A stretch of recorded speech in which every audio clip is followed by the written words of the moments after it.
Welcome to Louisville Lectures Pediatric Emergency Medicine Lecture Series.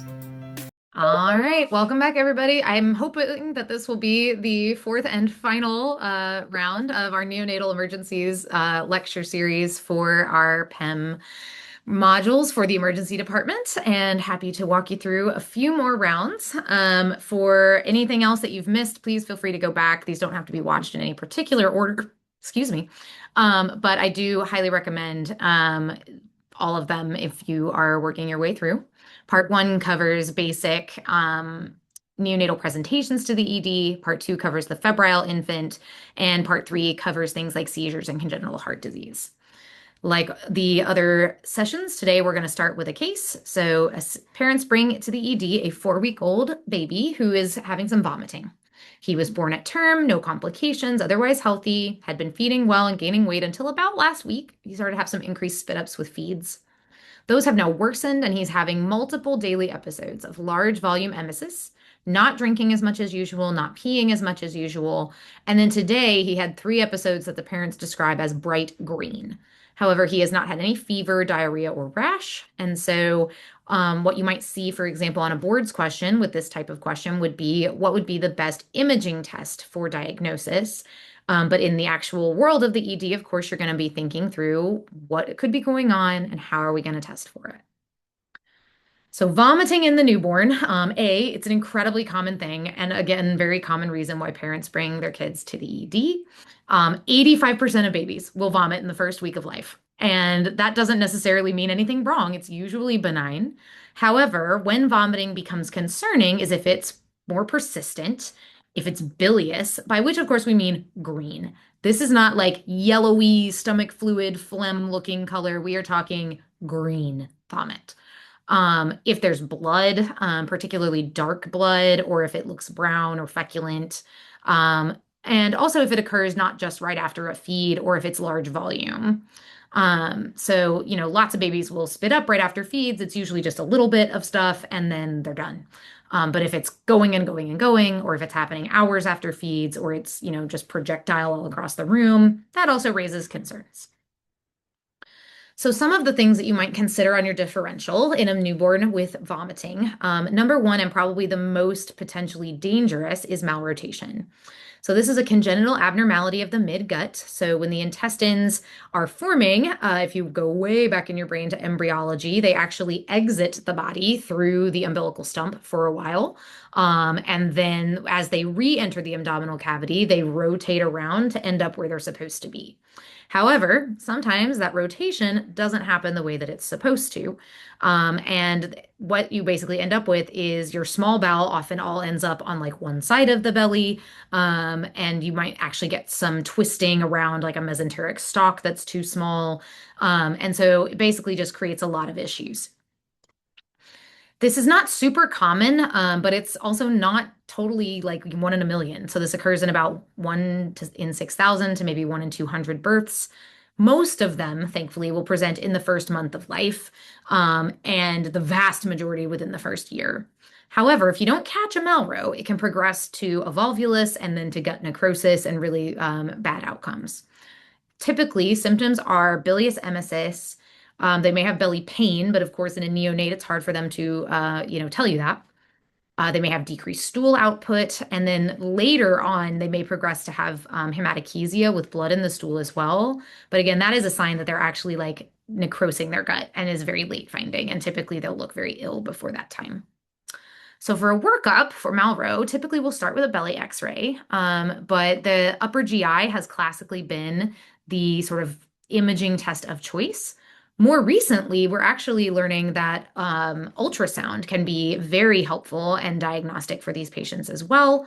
And then, of course, once you identify a malrotation, the management is surgery. So this is a LADS procedure where they go in and release all of those little omental ties that are holding the gut in the wrong place, and get it to where it needs to be. So again, you can kind of see the normal anatomic outlay of the intestines versus what it looks like in a malro. Typically in a malro, your small intestines are kind of all on the right side of the belly and the large intestines are all on the left. That's not the only way this can look, but it's a good general picture and it's most common. On an upper GI, you'll classically see that the duodenojejunal junction does not cross the midline. It stays on the right side. You can also look for things called a corkscrew sign or a bird's beak sign or an apple core sign, and I'll show you a couple of those. So on this left-hand side of the screen, you can see this is an example where that duodenojejunal junction doesn't cross. The contrast that you've given is leaving the stomach, and then everything is just on the right-hand side of the screen. We're not getting a nice cross to the left. So that would be one sign. This right-hand side of the page shows a corkscrew sign where you can kind of see the contrast, again, leaving the stomach, going into the small intestines, and then you're seeing this corkscrew signal, which is, again, a sign of malrotation. Um, as I mentioned just a second ago, one of the ways that we're finding we can actually do this without radiation is with ultrasound. And so if you're ever worried about a malrotation, that may be actually the first test that we order nowadays in the ER. What the radiologist is looking for is basically looking for where the vasculature is. So like if the superior and inferior mesenteric arteries and veins are in the appropriate configuration compared to the gut. They're not necessarily able to see these kind of things like where the gut is, but if the vasculature is not showing up in the appropriate places, then that's a really indicative sign and can either necessitate further testing or at least give you a like, nope, this is fine, clearly not a malro, without having to suggest the patient to radiation, which is really nice.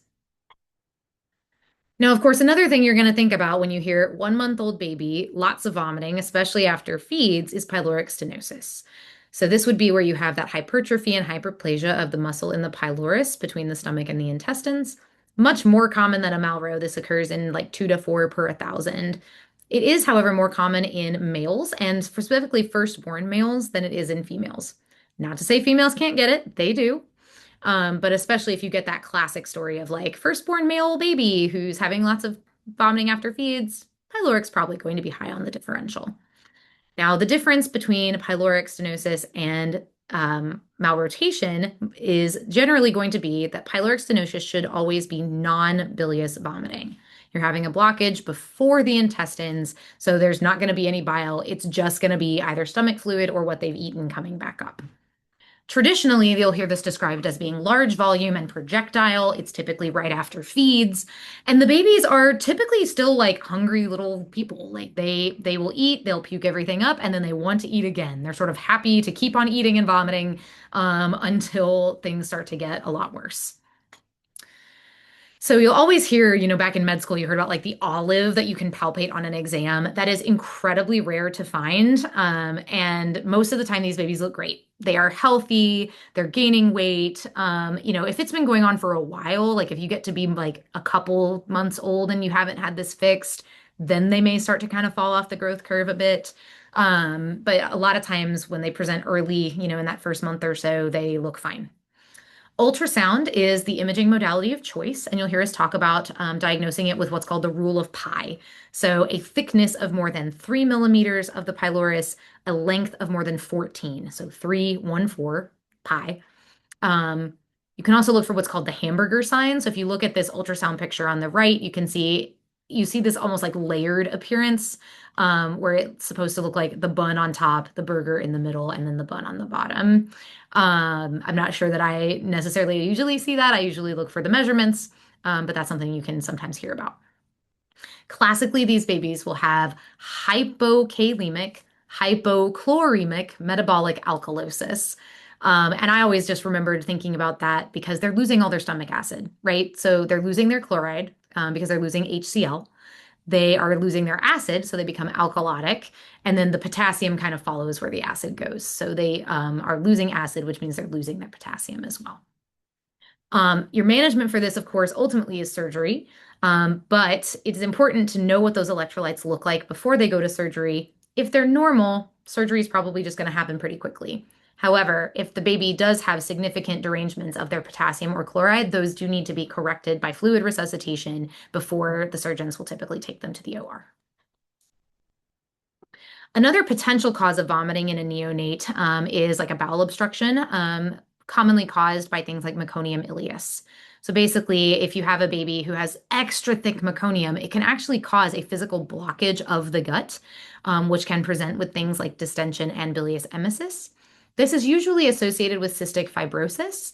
And by contrast to like a malrotation, these can actually be seen on X-ray. So you'll actually see the obstruction. You can see that soap bubble appearance of the stool in the gut.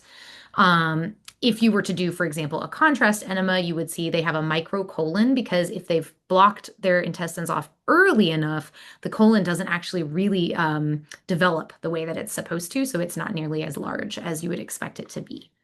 And the treatment for this is both enemas to clear out the obstruction, but also surgical repair. So this is a good example of a meconium ileus that you might see on an X-ray on your board exams. You can see that basically the entire colon down to the rectum is very like narrow caliber compared to what you would expect. You're not seeing the haustra, and it's it gets to a certain point in the small intestine and then it's kind of cut off. Hirschsprung's disease is another one that can potentially cause vomiting, but more likely is actually going to cause constipation. So this is where you have a decrease in the number of nerve cells in the myenteric plexus going to the gut, or sometimes a complete absence of them. These babies, again, typically present more with constipation than with vomiting, but they can present with vomiting as well. It's more common in males than females. It's also more common among patients with Down syndrome. Usually presents in the first 6 weeks of life, but actually we typically catch it within the first day or two because a lot of these babies won't pass meconium in the first 24 hours. And so that is a great question. If you have a parent who's coming in thinking that their baby is constipated, always ask them if they remember if the baby passed meconium in that first day of life. And if they didn't, then Hirschsprung's kind of rises up in your list of possibilities. Early on, these babies present again without passing meconium, but having general difficulty with stooling. They'll gradually develop more distension of their belly, vomiting, and sometimes fever. Later on, again, you'll see like continuing worsening constipation. They may have some smaller or more watery stools because they're getting some poop out, but it's that like watery stuff coming around the constipation. And they may ultimately develop things like poor appetite and growth delay. The way to tell the difference between just quote unquote constipation and Hirschsprung's, number one, if they're constipated, they often have pain, whereas Hirschsprung's doesn't. Number two, any abdominal distension from constipation should resolve with stooling. But with Hirschsprung's, even if they're getting small stools out, they often gradually become more distended. And if you were to do a rectal exam, a constipated child should have stool in the rectal vault, whereas Hirschsprung's won't because it's not making it that far down.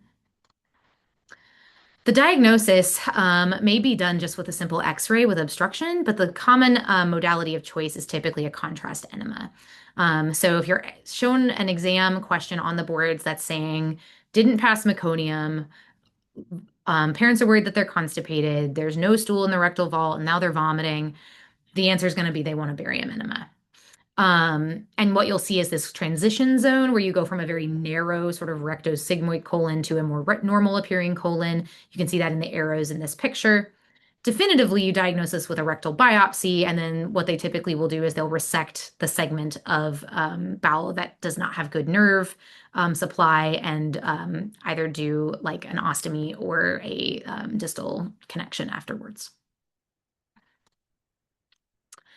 All right, another baby with vomiting, 7-day-old male who comes in with vomiting, poor feeding, and decreased activity level. The nurse brings him to the trauma bay because he doesn't look good. He has poor tone, he's mottled. The parents say he was born at term. They don't know of any medical problems, and he had been doing well until yesterday when he started to have more vomiting, slept through a couple of feeds, and just started looking more sick. He has not had a fever, not having any respiratory symptoms.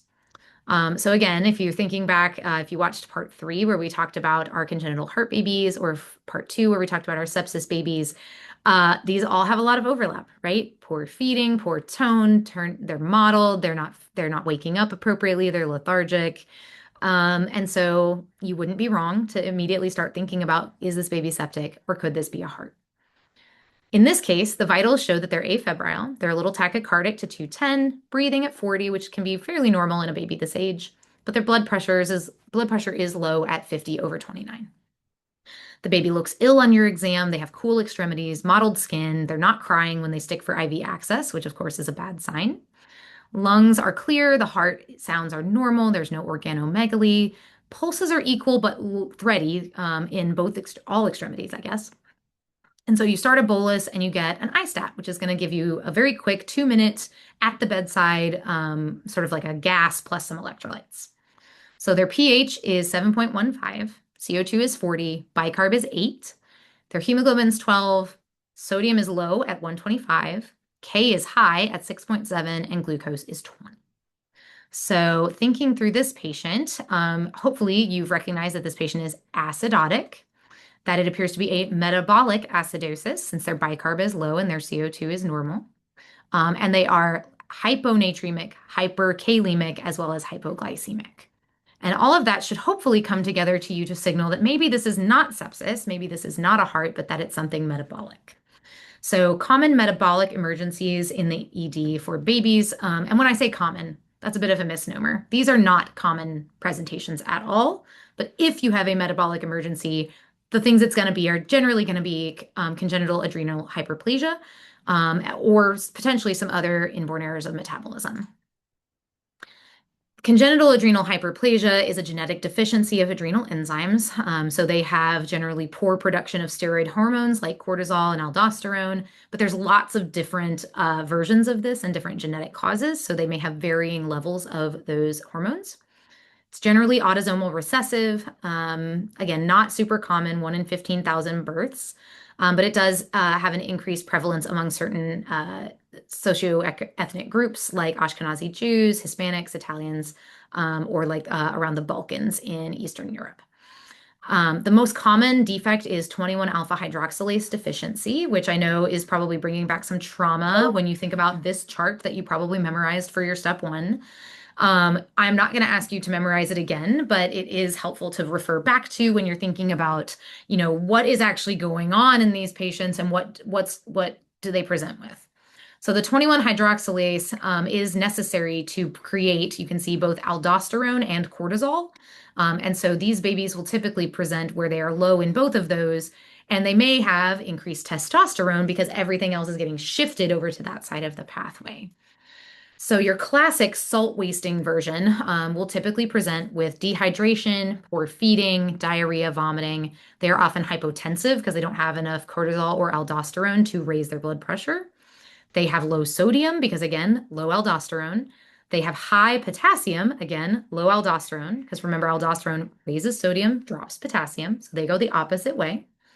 They are often low on their glucose because of the low cortisol, and they often present with metabolic acidosis and shock. This is much easier to catch in females because, again, if that entire algorithm of all of these pathways is shifting over to the production of testosterone, then as a female, you're going to often have ambiguous genitalia, which is more noticeable visually when the baby's born, versus males who may look more virilized than you would expect, but may not. And so they may not be as easy to catch. Now, there are also non-salt wasting, sort of less classic versions of this that often are caused by defects in different stages of the pathway. These may have less severe presentations because their aldosterone deficiency is not as marked, but can also present with things like hypoglycemia and poor growth and ambiguous genitalia in females. This is something you should always have in the back of your mind for a shocky or crashing neonate. Again, you may still be working them up for sepsis. You may still be working them up for a heart problem. You may be starting them on antibiotics and prostins, but particularly in males, you want to keep this in the back of your brain and make sure that you're not missing it. You can look for signs in their electrolytes, just like what we talked about. And the treatment is steroids. You're going to give them hydrocortisone. The true typical dosing is 100 milligrams per meter squared of body surface area. Now, we don't always have body surface area because we don't always have length and height at our fingertips in the ED. So 2 mgs per kilo is a great substitute. They may also need significant volume replacement for their blood pressure, so lots of fluids. And of course, you may need to treat their hypoglycemia by giving them dextrose. Other inborn errors of metabolism, again, this is like a day's worth of lecturing by itself, so I am not even going to scratch the surface. But remember that these can be defects that cause problems in metabolism of protein, carbs, fats, or other complex molecules. The clinical effects are often due to the accumulation of substrates that are toxic, and they may only really present in times of stress. So like if they're fasting and they can't break down sugar, if they're sick and they're using more, energy than typical, that kind of thing. In neonates, again, you can consider this in any critically ill neonate. The things that will commonly be looked for if genetics gets involved are like the amino acidopathies, organic acidopathies, urea cycle defects. The clinical features are often nonspecific and can look like every other septic, shocky, heart problem kind of neonate. Vomiting, failure to thrive, not feeding well, lethargic, that kind of thing. So, clues to this diagnosis are going to be particularly if they give you a hint that they initially had a period of good health and then declined, that the symptoms occur after initiating feeding. So, for example, galactosemia or fructose intolerance, when you give the baby sugar, they can't process it, and so they get sick.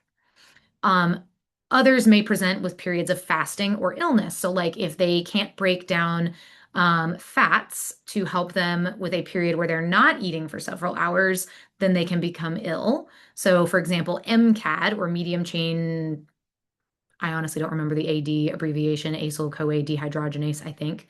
But MCAD, if they are not able to break down those medium chain fatty acids, when they start to sleep through the night, for example, they'll get fed and those glucose stores only get them so far, and then they can't continue to keep the glucose up for those extra hours while they're feeding because they can't break down fats like they normally would. So those babies will present, for example, with hypoglycemia in the setting of, I just recently started sleeping through the night, or I'm sick. If this is in your differential, you're going to get workup very similar to what you're going to get in any other ill-appearing infant. So basic labs, CBC, CMP. You might consider like a gas or an ISTAT. If this is on your list, things that would be a little bit different than other workups would be getting an ammonia and a lactate. Considering muscle function tests, as those are often abnormal in patients with these types of illnesses. But a lot of times, if you don't think of these right away or you don't get them, it's not the end of the world. Typically, if this is, again, on a broad differential where you're working up sepsis and treating it, you're working up heart problems and treating them, maybe you're starting steroids just in case. But that baby's going to end up getting lots of other consultants, including genetics, involved who will obtain more detailed testing. The initial management of these inborn errors of metabolism is really just correcting the acute abnormalities. So first, you're going to address your A's, B's, and C's, just like everything else in the ED. You're going to give them fluids, typically normal saline, correct their hypoglycemia if they have it, correct acidosis if they have it. If they have true toxic metabolites like elevated ammonia, then you can use things like sodium benzoate or dialysis. But again, that's a little bit outside the realm of what I would expect you guys to know at this stage. And then once they actually come up with a diagnosis, they'll typically give cofactors, but that's probably, again, beyond what we would be doing in the ED. And so that brings us to a close for our series on neonatal emergencies. I've got some references here, but please don't hesitate to ask questions of your attendings. Reach out to me if you have any questions. And I hope that this has been helpful and useful for your education. And I hope you have a great rest of your rotation with us. Thanks, guys.